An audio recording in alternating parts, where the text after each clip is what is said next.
They say you are what you eat, but what you eat affects who you are on a daily basis. There's not only a psychological connection, but there's a biochemical and physical connection with food. When you're feeling good about yourself, if you have a lovely, healthy diet, you're going to feel good, and mentally you're going to feel good. There is a correlation, there's no doubt about that. What happens with food addiction? Let's take a look at that. Just think of yourself when you've had a bit of a binge, you've overdone it, you've had the pizza, you've had the Diet Coke, you've had a binge, and you don't feel quite right. You feel a bit, your stomach's upset, you're feeling a bit nauseous, you don't feel great, you feel a bit guilty. So I can imagine that times 10 with a food addict. When a food addict starts to binge, it's a binge that's usually several times during the week, and it's huge amounts of food, which will leave them feeling, first of all, great, because it gives them the serotonin hit, the dopamine hit, and then there's a crash where they feel shame and guilt, and they also feel they just don't feel worthy, their confidence is gone. This creates a vicious circle because they want to feel good about themselves. So they eat and they binge to feel good, only to have the crash afterwards to feel guilty. But because of the compulsion and because of the obsession, they have to eat again. So it's a vicious cycle that we need to stop. Just think about somebody in that situation, what they're feeling and what they're going through. When they wake up, the obsession starts, it's a predominant thought of the day. That mentally is exhausting. It's exhausting. To plan a binge, to plan their food through the day is monumental. The planning is almost military and it's strategic. That's all they think about is food because of the obsession and the compulsion. So that in itself will affect your mental health.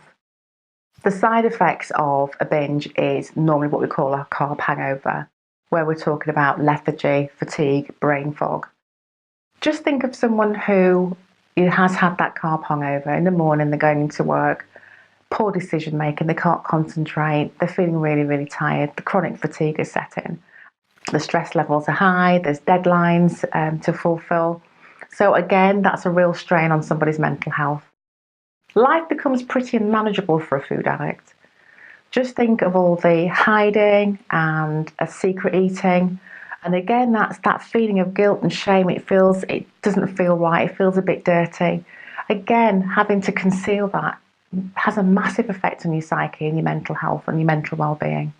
Let's look at the medical results of food addiction as well. We're talking things like diabetes, heart disease, hypertension, high cholesterol, osteoporosis, and the list goes on. Now, just think about that person who knows that maybe their food addiction has caused that, their medical health has been affected by what they're doing. Even though they can't stop, they're very, very aware that they're doing themselves physical damage. Studies actually have suggested there is a link between depression and food addiction. There's a higher rate of depression in the obese community compared to people of normal weight. So the link is there. Conversely, food addiction may be as a result of a psychological problem. So we're looking at it conversely.